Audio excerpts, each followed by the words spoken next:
Black Hawk on the prod. Another banger. Another one.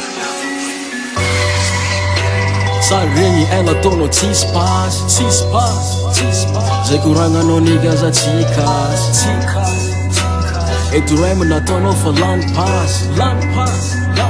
so tsy hainao maniga fa zaho faky so tsy hainao niga zao za amake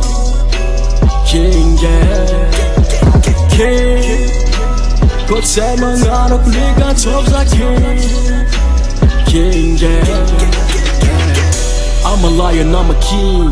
Buba can you sit and ninja? Nefa champi teko tsisy like ataoko karateko jiaby giny firotano rena gnano teto buba kafareko vaibo karareko vobaraka efatra oatra fito tsy haiko rana gnino kara tsy mampino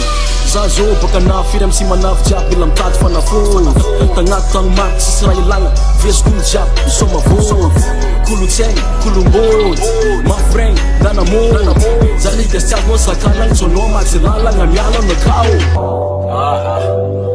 lalako nika fa mbola maivagna loatra ny narinike tandriesany nakady fa 2020 represent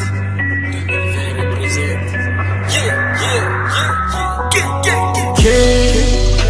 so tsy hainao niga zao za amake